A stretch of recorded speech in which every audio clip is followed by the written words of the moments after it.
What's up? How you doing? Yeah. Man, you guys were singing today. My goodness. And when we played Shout to the Lord, I could just look out and see who went to church in the 90s. That was the song. Listen, in the 90s, you know, you sing like 4 songs in church normally. I think Nate did 27 this morning, but we did do like 4. Normally, in the 90s, it was like song 1, shout to the Lord. Song 2, shout to the Lord. Song 3, we're going to switch it up. Shout to the Lord. All of it.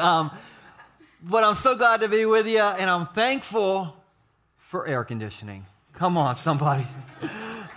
I'm thankful because our air conditioning went out on the 4th of July. Happy holidays. And so basically, I just have moved into the church because they're still waiting on the part to come in.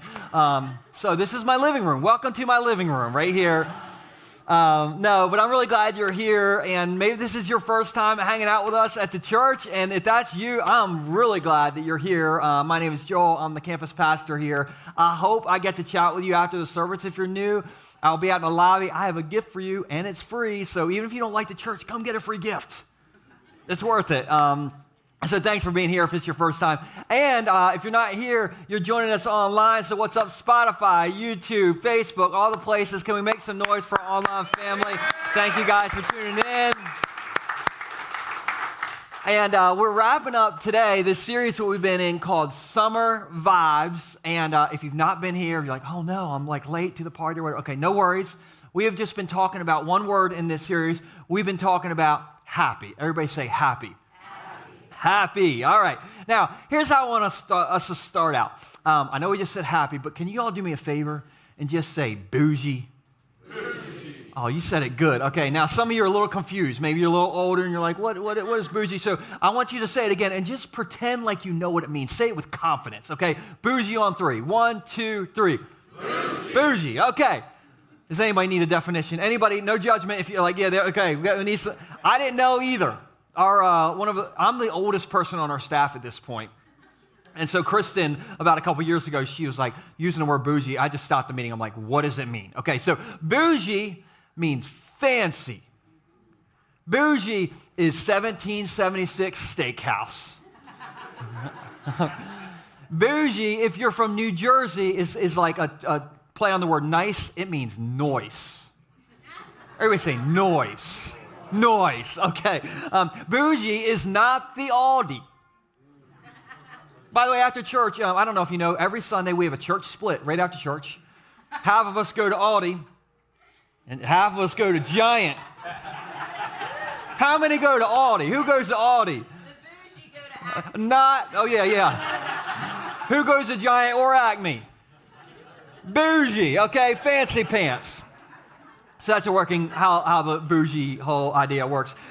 Hey, 2 years ago, I had the most bougie experience of my life, okay? And here's what happened. I've told you this before, but 2 years ago, my in-laws, who I love so much, they paid for our family to go down to Disney, and this is the bougie part, okay? It was all bougie, but they paid for us to fly first class. Come on, somebody. Now, I'm curious, who here has ever flown first class? Don't be embarrassed. Let me see your hands. You've flown first class? Wow. Some high rollers in the basement. I had never flown first class because I'm from Gumboro. Nobody in the history of Gumboro has ever flown first class before. I checked the records. I was the first one, okay? And so let me tell you what it was like, because it was the first for me. Okay, first, they let you on the plane first. I think that's why they call it first class, okay? So they let me on the plane, and we're in there first, and the stewardess said, hey, would you like a newspaper? Now, I'm still in like coach class mindset, so I'm like, how much is it? And she's like, oh, no, it's included. You're first class. You get a newspaper. I'm like, I would like a free newspaper and some Grey Poupon to put on my newspaper. And I'm sitting in a seat. Guys, in the first class seats, your butts don't even touch the side armrests. So I'm sitting there, I'm like, I got room on this side, I got room on this side. And so I'm like, Stacy, look at this. I'm like, I got room. And she's like, stop it. People are going to know we don't belong here. I'm like, we don't belong here. I'm like, I think Tom Hanks is probably somewhere around us. Like, where is Tom? I mean, it was unreal. And when I went to Disney as a kid, I didn't fly first class. We drove a first class junker, a 72-foot long station wagon with the wood grain faux side on with the third row in the back. Listen, we took that 14 hours from Gumboro to Florida. That's how I got down to Disney. I think we have a picture of that that's coming up. This is what my family rode to Disney in. Maybe it's, there it is, there it is. Who remembers this? Who remembers the station wagon? There's my dad, by the way. We didn't Photoshop him there, okay? The proportions look wrong. That's because he's got a big head, okay? Like that's, no, Nate totally doctored this. I rode the whole way down to Disney in the third row seat. This is the seat that looks backwards at the car behind you the whole ride. And me and my brother, we would do things, to the car behind us that would get me disqualified from ministry. That's how I rode down to Disney. And there's no leg room in the third row seat, all right? None, okay? But in first class, you have so much leg room. It's unbelievable. I actually I only took one picture in first class, and it was of my legs. Let me show you here. This is it, straight up. And it looks like there's more room because I had chicken legs. But either way, don't judge my chicken legs. But there's so much room. And I remember when we were sitting there, everybody boarded, okay, first class boarded first because we were first class. Then all the coach people boarded, and they were just looking at us like, must be nice. Must be noise, okay? And they're judging us, and I know what that's like because every single time I'm in coach, I judge all the people as I walk by first class. Don't you do that? And so I realized that there's a reason why there's a curtain between first class and coach. Coach people, we can't handle seeing what's going down up there in first class, okay? There's a reason for that curtain. But I remember on that trip, I'm flying, and I'm just thinking, I don't belong here. I didn't pay for this. I don't deserve this. I think Tom Hanks is somewhere. I'm from Gumboro. What am I doing up in here? And I tell you all that because I think that's how Jesus followers can feel every single day. Because, listen, if you're a Jesus follower, you're flying first class, buddy. You are swimming in God's grace. You didn't pay for it.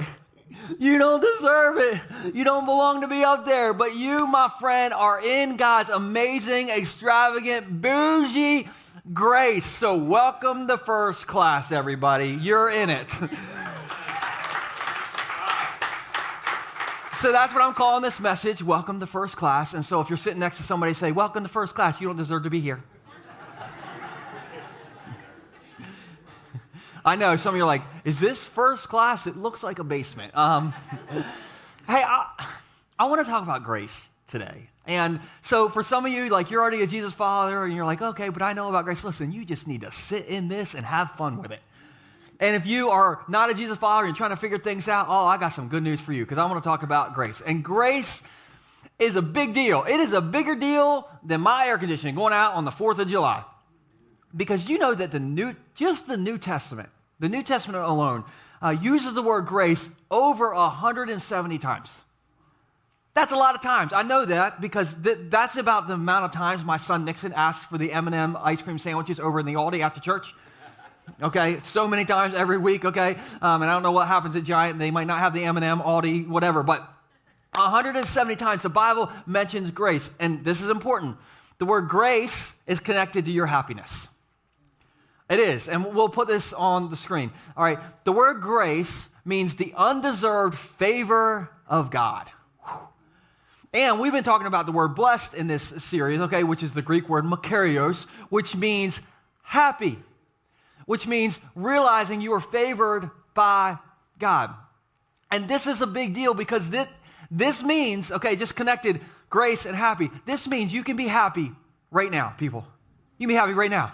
You just got to realize you're favored by God. You're favored by God. You're favored by God. You, my friend, are favored by God. Al, were you in the last service too? Yes, sir. Oh my goodness, 2 services. You're favored by God. Can't even get enough of it. I love it, Al. But you're favored by God. All right. And grace is all the proof you need to know that you're favored by God. And grace means that Jesus went up on a cross.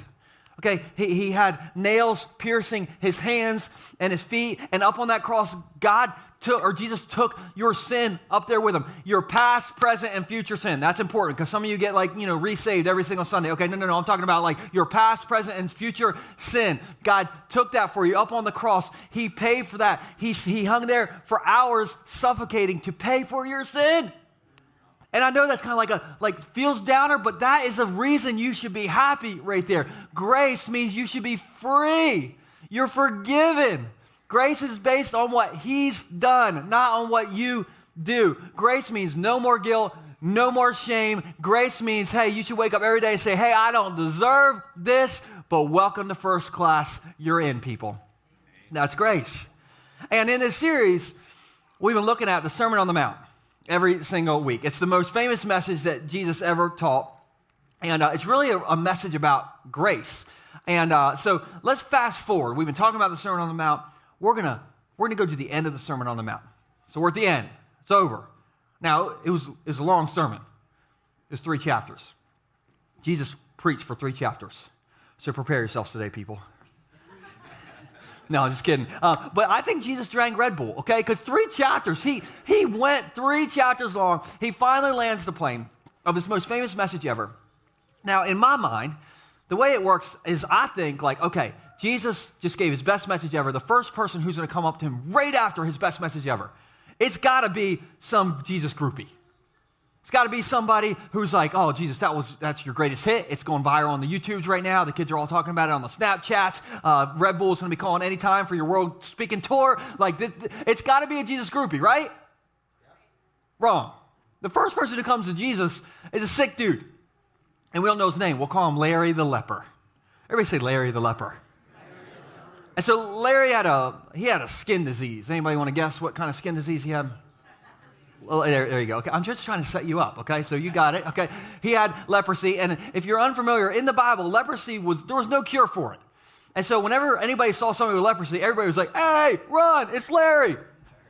And so everybody would run, and most people thought that leprosy was God's judgment for some sort of sin issue in your life, okay? And so Larry the leper, okay, he's an unclean, sick sinner, and he comes up to Jesus, who just spoke the best message ever. In my mind, Jesus is glowing at this point. Okay, he's hovering, he is just having the best time of his life, and Jesus and Larry the leper come together. And I think, Peter, the apostle, was like, Jesus, we're going to get security. I'm going to go get, Bob, your bodyguard. Bob, where's Bob, the bodyguard? He's on his lunch break. I need him right now. Okay. Anyway, Jesus, I guess you're going to have to be with Larry the leper. Okay, great. Jesus is not going to have leprosy. Here's the thing. And I'm sure Peter thought this when they were coming together, Jesus and Larry the leper. Isn't it true we don't want to be around sick people who are contagious? Isn't that true? Oh my goodness. It reminds me last Sunday after church. I don't know if you remember. It was hot. I mean, hot. So on my way home, I had in my mind that we were going to go to the beach. The family was going to go to the beach. And then we were driving through Dewey, and there was at least 97 million people on the road in Dewey. So I knew there is probably not a parking spot at the beach in Delaware, okay? Because everybody at the beach, okay? Especially all the Pennsylvania people. I'm just kidding. I'm kidding, okay? It's also New Jersey people. That wasn't noise. But so I knew there's no way we're going to get to the beach. It's just too many people. And so we compromised as a family, and we're like, okay, we'll go to the neighborhood pool.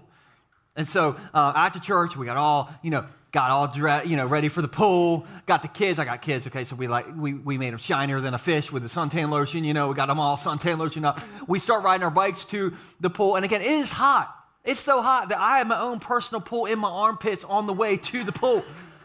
I had the monsoon pit situation. Come on, you ever had the monsoon pit situation? That's what I had. And so I'm like, I can't wait to get in this pool. We finally get there, and it's packed, of course, but there's nobody in the pool. And I'm like, ooh, God is blessing me today. I got the pool I'm going to do backstrokes all the way through. Look at you, God. Look at you, God, giving the pastor the pool on Sunday after church. And then the pool attendant said, hey, you can't get in the pool because the kid barfed in there. And I just thought, which kid is it? Point them out to me, attendant. I need to know who ruined my pool day. And nobody wanted to get in the pool because it was a floating barf. I don't know if you've ever seen one of those. It was just kind of in the corner. It's hanging out. Some of you are like, ugh. I promise you that's true. But why did anyone want to get in the pool? Because I was sick in the pool. And we don't want to be around sick. And that's what I love about Jesus. Because Jesus always had time for people that everybody else had given up on. And so you got Larry the leper. And, he's the guy that everybody's like wanting to run away from and all that. And so Jesus, this is what happens with Jesus and Larry the leper. Matthew chapter 8, starting in verse 2. First thing after the Sermon on the Mount, it says this: suddenly, a man with leprosy, Larry the leper, approached him, Jesus, and knelt before him. Lord, the man said, if you are willing, you can heal me and make me clean. I love this next part. I don't have time to go through it, but Jesus reached out and he touched him. The guy who has leprosy, who everyone else thought was contagious, okay, he touched him and he said, I am willing, be healed. And instantly, the leprosy disappeared. Now, it's easy for you to sit here and be like, oh, Jesus just healed him physically. Remember that I told you that everyone thought that this was like a spiritual thing, like this was judgment from God for some sort of sin area in your life? When Jesus healed him, everybody's like, oh, Jesus healed Larry the leper physically and spiritually. Larry the leper got a buy one, get one free deal. Somebody say, BOGO. He got a buy one, get one free deal. And I'm sure Larry finally felt free, physically and spiritually. And that is grace right there. And that is how we can feel. When we have grace, we can feel free and we can feel happy. Because do you think Larry felt a little happy after he finally got free of that? Do you think he felt a little happy? Yeah. Yes. And so here, if you're taking notes, you might want to write this down. I want you to realize that you're free because of God's grace. You are free because of God's grace. Now, I'm curious, do you have any competitive people in the room? Like, how many of you take board games way too seriously? Come on, let me see your hands. Yeah, listen, y'all need to chill out, by the way. My wife, she plays Monopoly like she is Warren Buffett. I mean, it is unhealthy, I think. I'm not a competitive person generally, so I only got like one competitive story, so I told it before, so just, if you've heard it, just pretend like it's brand new. We were at our family Thanksgiving dinner years ago, and my cousin's husband was there, Lance, and Lance was sitting in our last service. And we're just sitting there eating Thanksgiving dinner, and somewhere in the conversation, Lance just said, hey, when I was in college, I ran a 5K in under 20 minutes. Now, I'm neck deep into turkey. I mean, I'm eating pretzel salad. Here's the thing. Don't bring up exercise at Thanksgiving dinner. But he brought up exercise, and I just got competitive. I looked at him, and I thought, it's Lance. I can run faster than Lance. Lance was wearing like a flannel from J. Crew. He looked like a catalog. I'm like, I can run faster than catalog Lance. And I signed up for a 5K, I think at the table. I think I signed up right there. And the problem is I had never run a 5K in my life. But I had seen Rocky IV. Come on, somebody. Who knows about Rocky IV? And that training scene. Okay, so I started like hanging upside down in barn rafters doing inverted sit-ups, I was like running through snow while Stacy was like chasing me in the family minivan. I created my own custom running playlist that was less than 20 minutes long, and it may or may not have included Guns N' Roses. Don't worry about that part. But I was going to beat catalog Lance. And so if I want to run a 5K in under 20 minutes, I had to run an average mile pace of 6 minutes and 30 seconds.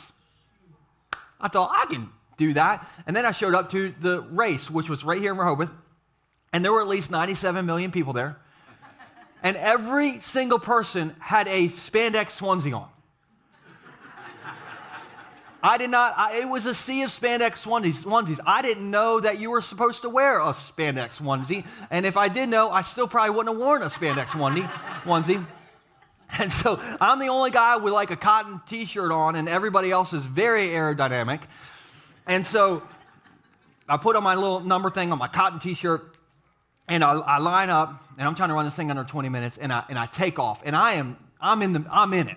I'm like, juking spandex. I'm like dodging spandex. I'm like, singing "Welcome to the Jungle," catalog Lance spandex. Like I'm just going. And actually, I was going so fast, my wife got out her phone. She videotaped me. So here's me like running in that. This is me. Yeah, this is just going.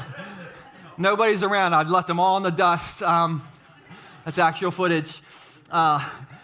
Listen, I am running, and I come around the final bend, and I can see the race clock at the finish line, and it says 19 minutes and 30 seconds.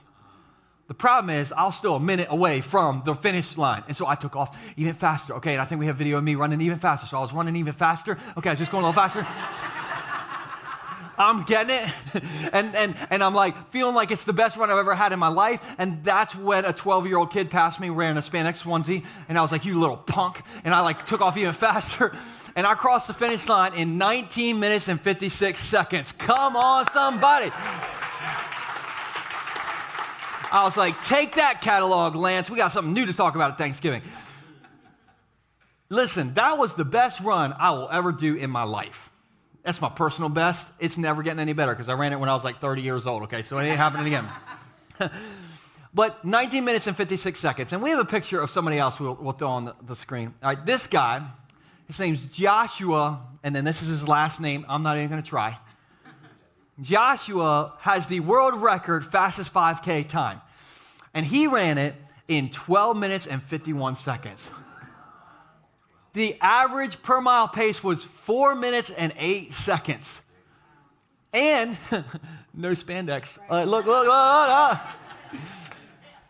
No, but here's what running experts said after he ran it that fast. They said, that's the perfect run. Like you had to run perfectly to do what this guy did a 5K in. Now, can you imagine something with me? Can we play an imagination game? Okay, I want you to imagine Jesus comes up to you, and you and Jesus are face to face, and Jesus is like, hey, my boy Joshua here, did you see the run he did? 12 minutes, 51 seconds. Like, that's good. Isn't that good? Like, that's good. Jesus is like, bragging on Joshua.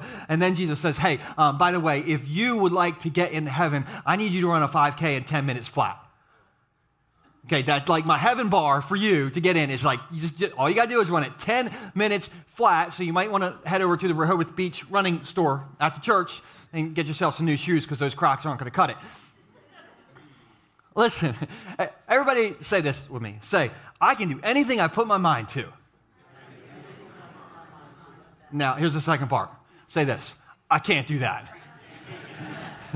Listen, I love you all. I love people in the basement. I love our church. But there is not a person in the room who's going to run a 5K in 10 minutes. Half of us had to take a halftime break halfway down the stairs today. So it is not happening. And how you felt when I said, hey, you got to run a 5K in 10 minutes or less to get into heaven, that's not so far-fetched from what Jesus actually said in the Sermon on the Mount. This is what he said, and we'll backtrack. This is back in Matthew chapter 5. But Jesus said, unless your righteousness or your perfection far surpasses, everybody say far surpasses, far surpasses that of the Pharisees, you will not enter the kingdom of heaven. Womp, womp. And so that feeling you got when I said, hey, run a 5K in under 10 minutes, okay, that's exactly how Jesus' crowd felt when Jesus really did say this, okay? And here's why.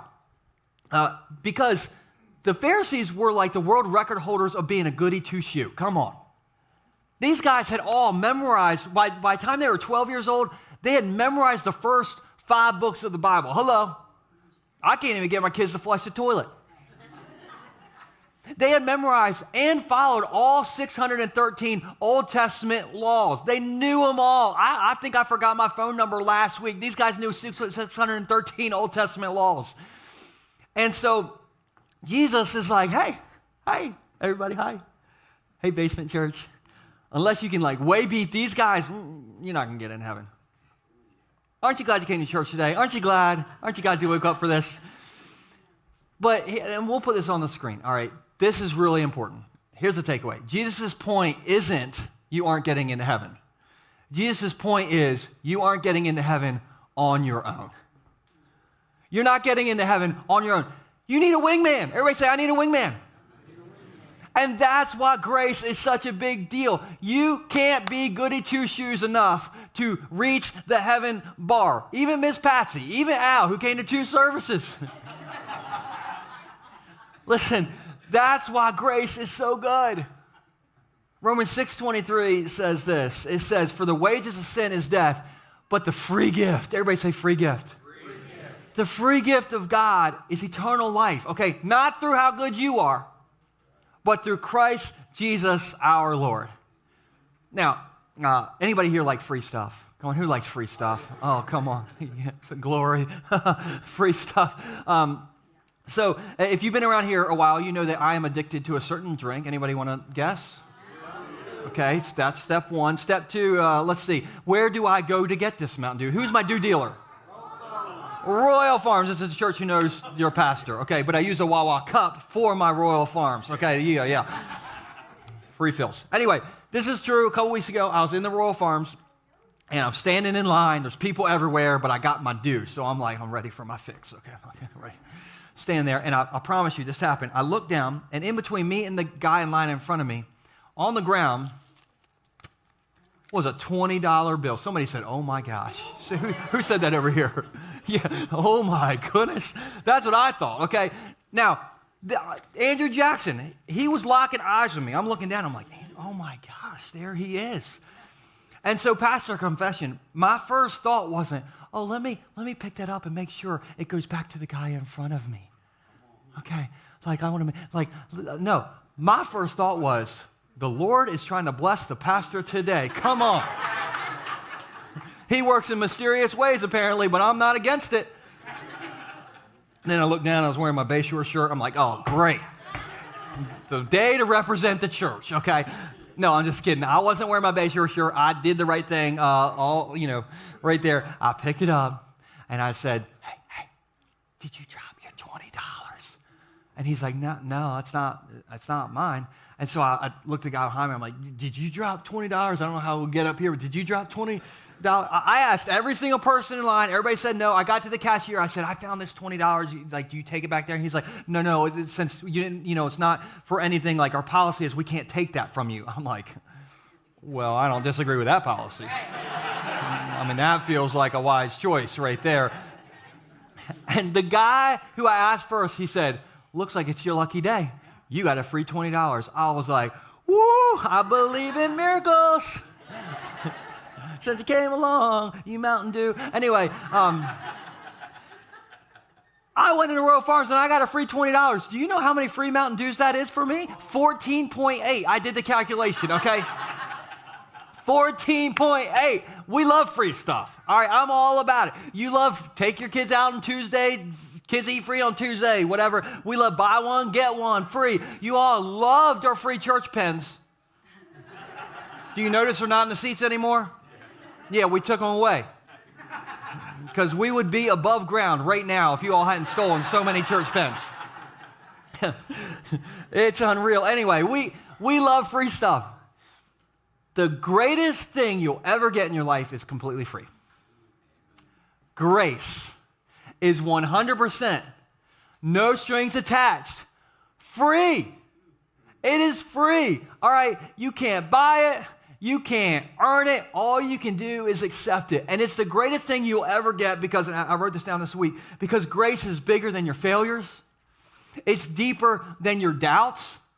It's stronger than your struggles.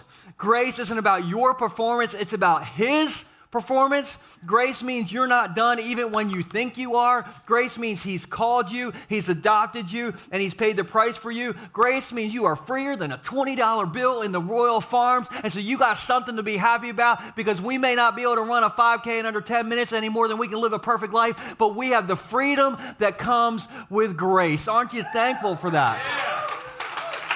That's what we have. And even if you've been a Jesus follower a long time, we just forget sometimes how good it is. It's first class. It's good. Listen, when you receive grace, it's like Jesus deposits His righteousness into your account. And you don't have to worry about anything because He took care of everything. It kind of reminds me of this. My boy Nixon, his best friend is the same best friend he's had since daycare days. They were best friends as babies. I'm not even kidding. Like, they've been best friends since the baby's room at Splash. And I like Nixon's friend a lot because Nixon's friend is a picky eater. Anybody, like, when you were a kid, a picky eater? Was anybody a picky eater? Oh, man, I was the pickiest eater. There's 3 of you who are going to understand this illustration, okay? And so I would be terrified. I would love to go to my friends' houses, but I would be terrified when dinner time came because I knew what was going to happen. My friend Matt Lawrence, his mom Linda, was going to come out, and she was going to be like, "Oh, Joel, I'm glad you came over. We made a catfish casserole just for you." Slathered it in the old mayo and put some sauerkraut on top. We're glad you're here. I remember so many times sitting at the table with my friend's family, and like the sweat bead would start forming. You know, and then my gag reflex, which you can't control, okay, it would start to go, and I'm just sitting there like, you know, and the catfish smell like hits your nose holes, okay, like it. And so I always am very worried when this kid comes over to our house because I knew what it was like when it came to dinner time. So but his mom, this kid's mom, has set the parenting bar high when it comes to a picky eater because his mom packs all his meals for him ahead of time and sends them with him. Now, the first time he came over, I didn't know this, and so, you know, I was like trying to like handle this real gently. I'm like, "Hey, we're about to have tacos for dinner. Are you okay with that? You know, yo quiero Taco Bell, mi amigo. Are you okay?" And I'm just looking for the sweat bead. I'm looking for some sort of stretch, like a gag reflex to go off. Nothing. And he said, "Oh, I'm okay. I'm not going to eat dinner with you guys. I brought my own meal." And he's like, "My mom packed it." And it's in my lunchbox right over there. I'm like, "Your mother packed your meal? Why didn't my mother pack my meal?" And this kid is so happy at her house. He ain't worried about nothing. He's like, "Whatever you are eating, whether it's catfish casserole, you bunch of weirdos, I got my peanut butter and Nutella sandwich. I ain't worried because Mom took care of it." Everybody say, "Mom took care of it." I think that's a picture of what it's like to just rest in God's grace. Look, we're always stressing about it. We're always worried. Does God love me? Am I good enough? Okay, does God remember that, you know, summer 1997, that night in Dewey? I got the lower back tattoo. Got to stay in the free Dewey Hotel, prison, you know. You need to rest in God's grace. You have a Heavenly Father who's carrying you. He's took care of it. It's not about your moral performance. It's about His moral performance. And so you are free. Welcome to first class. Welcome to first class. And so just remember, you're free because of God's grace. And then the last idea is this. Realize how deep and wide God's grace is. And so I didn't go to school to be a preacher. Can you tell? I did not go to seminary. Okay, that's preacher school. Some people call it cemetery. Seminary. I went to business school. I got my MBA, and I'm not saying that as like a brag thing. I say it because it costs a lot of money, and I feel like I should say it every once in a while to make it worth it. So I thought I would attempt to explain grace by explaining or using my business degree. So this might be a first, but I'm going to explain grace by explaining bankruptcy with you. Yay! Everybody say bankruptcy. Okay, so we'll put this first form of bankruptcy up here. I don't know if you ever heard this. There's Chapter 11 bankruptcy. Now, before we go into business school, the way you declare bankruptcy, actually, Michael Scott said this is how you declare it. This is how you can declare it. I declare bankruptcy! Just kidding, that's not how it works, but I love that scene. It's my favorite scene ever. Okay. No, so Chapter 11 bankruptcy, you have to like actually declare, and when you declare it legally or whatever, it's temporary. Like it stays, on your record temporarily, maybe 10 years or so. And in the meantime, you're like reorganizing or working with the people you owe money to figure out like a new payoff amount, and then you pay back your debts. And so Chapter 11 is temporary, you reorganize, and then you pay back your debts. Then there's Chapter 7, okay, and Chapter 7 we'll put on the screen. Is permanent. It is a complete and total loss. Okay, Chapter 7 is Blockbuster Video. Some of you are like, I still got my Blockbuster Video card. I'm hoping they'll come back. I don't think they're coming back. I think it's over, okay? So you got chapter 7 and you got chapter 11. Now, I think this is how this plays out in our spiritual life. For some of you, okay, many of us, we're Jesus followers, many of us in the room. What happens is we have that moment, where you experience Jesus, maybe you get a goosebump or something, and you're like, Jesus, I want to follow you. How many of you remember your Jesus following moment? You remember that moment? Okay, some of you remember that moment. So we have that moment. And after that moment, I think we start to just look at God and look at Jesus like bankruptcy.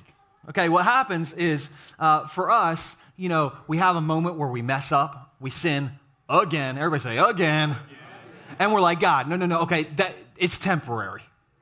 It's temporary, okay? I'm going to reorganize some things in my life. I promise I'm going to go to church for the next 3 weeks. I'm going to not have any more road rage, hello. And I'm definitely going to stop sleeping with my girlfriend, okay? I'm pretty sure that's going to happen, and I'm going to pay back my debts, okay? So it's temporary. I'm going to reorganize. I'm going to pay back my debts. And have you ever had a moment where you looked at yourself in the mirror and you're like, would you get yourself together? Has that ever happened to you before? I'm going to figure this out. Okay, God, don't give up on me. Okay, I'm not Blockbuster Video. I'm going to come back. I'm going to come back, God. Okay, I'm reorganizing some things. It's temporary. I'm going to pay back my debts, And we do all this stuff, and we make our spiritual efforts about me.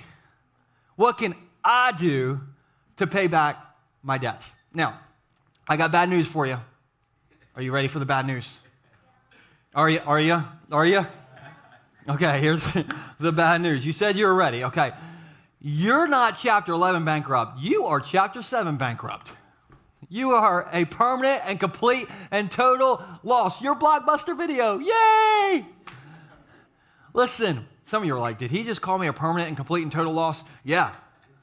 And I kind of enjoyed it because I also am a permanent and complete and total loss. But here's the good news, because there is good news. The good news is God knows this. He knows you're a permanent, complete, and total loss. He is fully aware. That's why he sent Jesus. That's why you have grace, and that's why you can feel free right now. Listen, your sin, I hate to tell you, it ain't temporary.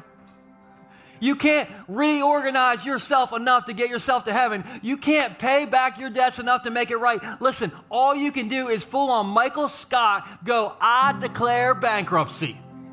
Without you, Jesus, I am a permanent, complete, and total loss. And when you declare that kind of bankruptcy, that's when you get a deposit in your account from Jesus. And don't you like it when you get a deposit that comes in your account? Does anybody get a notification when you get money in the account? And you get the notification, you're like, whoo, I'm going to Royal Farms, going to throw 20s out for the pastor. We love when we get a deposit in the account, but the deposit you get is from Jesus transferring his righteousness into your account. That is what grace is.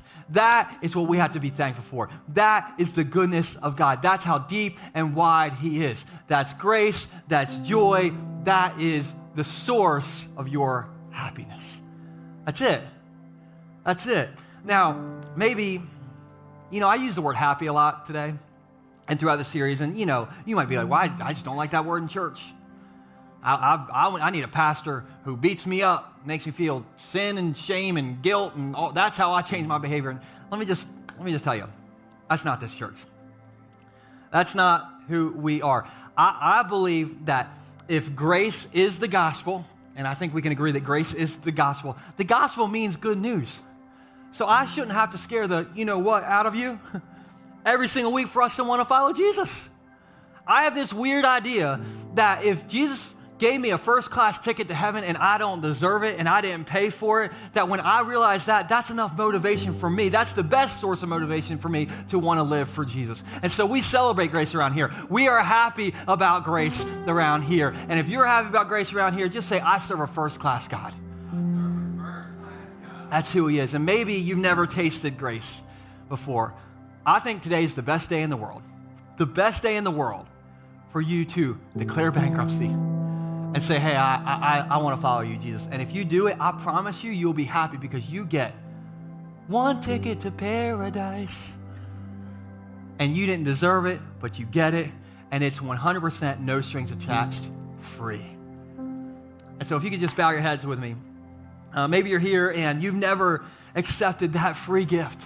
And it's not something to be solemn about. It's not something to hide about. It's not something that you should just kind of run away from. It's something you should freely accept, like a first-class ticket that's free on an airplane. And so if you want to accept Jesus, all we have to do is believe in our heart that Jesus is the Son of God and accept his forgiveness. And it says we're free. We are following him. That's grace.